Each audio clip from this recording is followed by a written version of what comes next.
পশ্চিমবঙ্গের শিক্ষা প্রতিমন্ত্রী, তার স্ত্রী তিনি হাই মাদ্রাসার শিক্ষিকা। যেই বিজেপির এমপি বলেছেন যে মাদ্রাসা থেকে জঙ্গি তৈরি হয়, মাদ্রাসা বন্ধ করে দেওয়া উচিত, সেই মাদ্রাসারই শিক্ষিকা বিজেপির আমাদের পশ্চিমবঙ্গ সরকারের শিক্ষা প্রতিমন্ত্রী উত্তরবঙ্গের। তাহলে তার স্ত্রী যেহেতু মাদ্রাসার শিক্ষিকা, তিনি কি জঙ্গিদেরকে প্রশিক্ষণ দেন? পরোক্ষ কি আমরা এটাই ধরে নেব যে আমাদের শিক্ষা প্রতিমন্ত্রীর স্ত্রী তিনি তিনি জঙ্গিদেরকে প্রশিক্ষণ দেন মাদ্রাসাতে? বন্দে মাতরম পুরো গানটা যদি গাওয়া হয়, এই পুরো গানের মধ্যে একটা লাইন আছে, যেই লাইনটা সরাসরি হিন্দু ধর্মের দেবদেবীদেরকে উৎসর্গ করা হয়েছে। এই জায়গাটাতেই বাংলাদেশের সরকার, পাকিস্তানের সরকার, সৌদি আরবের সরকার, যে সমস্ত মুসলিম কান্ট্রিগুলো রয়েছে, আমি জানি না তাদের দেশের সংবিধান কি বলে, এখন সেখানে যদি আল্লাহু আকবার কোরআনটাকে যদি সবার জন্য বাধ্যতামূলক করে দেয়, আমি অ্যাডভোকেট শেখ বাবুলাল, আমি তখনও নিন্দা করব, তখনও বিরোধিতা করব আমার গণতান্ত্রিক, আমার রাষ্ট্রীয় কাঠামোর মধ্যে থেকে। তার কারণ সেই দেশের হিন্দুরা, সেই দেশের খ্রিস্টানরা, তারা কেন ইসলাম ধর্মের মৌলিকতাটাকে বহন করে? বিজেপি সাংসদ জ্যোতির্ময় সিং মাহাতো যিনি এই কথাটা বলেছেন, তার নিজের শিক্ষার অভাব রয়েছে, সুশিক্ষার অভাব রয়েছে।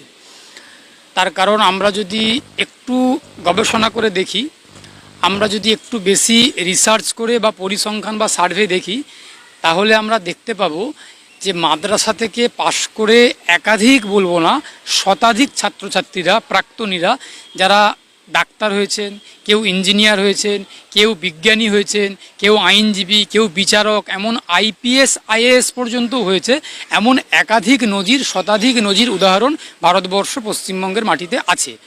যিনি একথাটা বলেছেন তিনি বিজেপির সাংসদ। আমরা প্রত্যেকেই জানি যে বিজেপি একটা এমন উগ্র সাম্প্রদায়িক মানসিকতায় বিশ্বাস করে, সাম্প্রদায়িকতার পরিবেশেতেই বিজেপি নামক রাজনৈতিক দলের জন্ম হয়েছে। সুতরাং বিজেপি চিরকাল শুরু থেকে চেষ্টা করে যে সাম্প্রদায়িকতার চর্চার মধ্যে থেকেই নিজেদেরকে লালিত পালিত করতে চাই।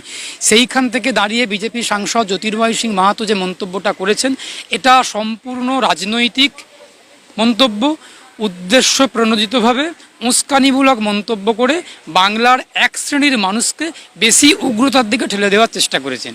আসলে বিজেপি নামক রাজনৈতিক দলের কাছে রাজনৈতিক হাতিয়ার হচ্ছে কয়েকটা জিনিস রয়েছে: হিন্দু, মুসলিম, মন্দির, মসজিদ, মাদ্রাসা, এই সমস্ত জিনিসগুলোই বিজেপির কাছে রাজনীতির মাঠে লড়াই করার জন্য হাতিয়ার। কিন্তু এগুলো তো রাজনীতির হাতিয়ার হতে কখনোই পারে না।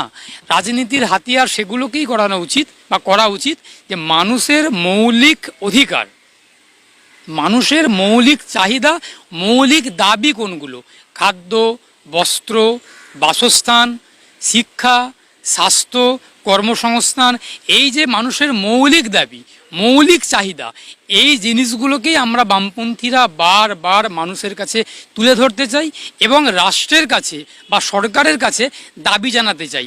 ঠিক বিজেপি সেই জায়গাটাতেই বিরুদ্ধ মত বা বিরোধিতা করে এবং বিরোধী পথে হাঁটতে চাই। এই সাম্প্রদায়িক উস্কানিমূলক মন্তব্য করে বাংলার মানুষের আদতে কোনো রকম কোনো উন্নতি, কোনো প্রগতি হবে না বলে আমরা বিশ্বাস করি এবং এটা হওয়া উচিতও নয়, হবেও না, এটাই বাস্তবতা। এখন বিজেপির সাংসদ জ্যোতির্ময় সিং মাহাতো যে মন্তব্যটা করেছেন, এই মন্তব্যের মধ্যে 100% সাম্প্রদায়িকতা রয়েছে, 100% রাজনীতির অপচেষ্টা রয়েছে, রাজনৈতিক ষড়যন্ত্র রয়েছে। আমাদের পশ্চিমবঙ্গের শিক্ষা প্রতিমন্ত্রী, তার স্ত্রী তিনি হাই মাদ্রাসার শিক্ষিকা। যেই বিজেপির এমপি বলেছেন যে মাদ্রাসা থেকে জঙ্গি তৈরি হয়, মাদ্রাসা বন্ধ করে দেওয়া উচিত, সেই মাদ্রাসারই শিক্ষিকা বিজেপির আমাদের পশ্চিমবঙ্গ সরকারের শিক্ষা প্রতিমন্ত্রী উত্তরবঙ্গের। তাহলে তার স্ত্রী যেহেতু মাদ্রাসার শিক্ষিকা, তিনি কি জঙ্গিদেরকে প্রশিক্ষণ দেন? পরোক্ষ কি আমরা এটাই ধরে নেব যে আমাদের শিক্ষা প্রতিমন্ত্রীর স্ত্রী তিনি জঙ্গিদেরকে প্রশিক্ষণ দেন মাদ্রাসাতে? তা তো না, সেটা তো কখনোই না। মাদ্রাসা, হাই মাদ্রাসাতে শিক্ষা দেওয়া হয়, বিজ্ঞানের চর্চা হয়, ইতিহাসের চর্চা হয়, ভূগোল নিয়ে গবেষণা হয়, পড়াশুনো হয়, সমাজতত্ত্ব নিয়ে পড়াশুনো হয়, রাষ্ট্রবিজ্ঞানের পড়াশুনো হয়, পাশাপাশি থিওলজি, ধর্মশাস্ত্র, মুসলিম ধর্মশাস্ত্র আলোচনা হয়, পড়া হয়, গবেষণা হয়। তো সংবিধান স্বীকৃত মৌলিক অধিকারের মধ্যে পড়ে। আমাদের সংবিধান তো নাগরিককে পছন্দ মতো ধর্ম পালন করা, নিজের পছন্দ মতো ধর্ম প্রচার করা, নিজের পছন্দের ধর্ম প্র্যাকটিস করা, প্রসার করা, শিক্ষা প্রতিষ্ঠান, ধর্মীয় শিক্ষা প্রতিষ্ঠানগুলো করার এই অধিকার তো আমার সংবিধান আমাকে আপনাকে সবাইকে দিয়েছে, করতে পারেন। আসলে বিজেপি সংবিধানে বিশ্বাস করে না, বিজেপি গণতন্ত্রে বিশ্বাস করে না, বিজেপি সমাজতন্ত্রে বিশ্বাস করে না। আমরা বামপন্থীরা বিজেপির বিরুদ্ধে গণতান্ত্রিকভাবে শান্তিপূর্ণভাবে এই সমস্ত কিছুর বিরুদ্ধে, এই সাম্প্রদায়িকতার বিরুদ্ধে, ধর্মীয় বিভাজনের বিরুদ্ধে, স্বৈরতন্ত্রের বিরুদ্ধে, ফ্যাসিবাদের বিরুদ্ধে আমরা গণতান্ত্রিকভাবে শান্তিপূর্ণভাবে বাংলার মানুষকে একসঙ্গে সংঘবদ্ধভাবে রাস্তার লড়াই রাস্তাতে লড়ছি। এবং আমরা যারা বাম মনস্ক আইনজীবী, আমরা যারা বামপন্থী আইনজীবী, আমরা কোর্টের লড়াই, আইনি লড়াই কোর্টের মধ্যে লড়ছি। আমাদের কর্মীরা রাস্তার লড়াই রাস্তাতে লড়ছে। বিজেপির বিরুদ্ধে চোখে চোখ রেখে গণতান্ত্রিকভাবে আগামী লড়াই আমরা লড়ে নেব।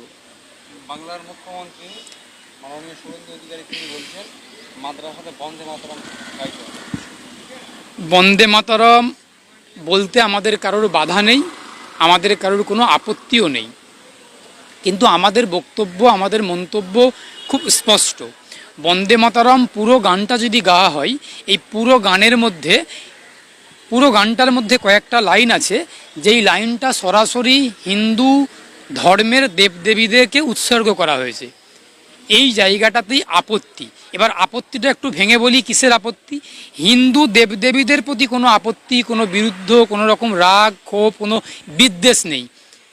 আমি একজন মুসলিম সম্প্রদায়ভুক্ত মানুষ, অ্যাডভোকেট এস.কে. বাবুলাল। আমি যেমন আমার ধর্মটা প্র্যাকটিস করি, আমার ধর্মটা পালন করি, আবার আমি অন্য ধর্মকে শ্রদ্ধা করি, সম্মান করি। হিন্দু ধর্মের প্রতি আমার শ্রদ্ধা রয়েছে, আমার সম্মান রয়েছে, কিন্তু মুসলিম ধর্মের প্রতি আমার বিশ্বাস রয়েছে। কিন্তু আমি যদি ইসলাম ধর্মে বিশ্বাস করি, আমি যেমন ইসলামটাকে সবার ওপর চাপিয়ে দিতে পারি না। আমি যদি মনে করি যে আল্লাহু আকবার শব্দের মধ্যে ইসলাম ধর্মের মৌল কথা লুকিয়ে আছে, লা ইলাহা ইল্লাল্লাহ মুহাম্মাদুর রাসূলুল্লাহ সাল্লাল্লাহু আলাইহি ওয়াসাল্লাম, এই শব্দের মধ্যে ইসলাম ধর্মের মৌল কথা জড়িয়ে আছে, তাহলে আমি তো সেই শব্দটাকে সবার মধ্যে চাপিয়ে দিতে পারি না।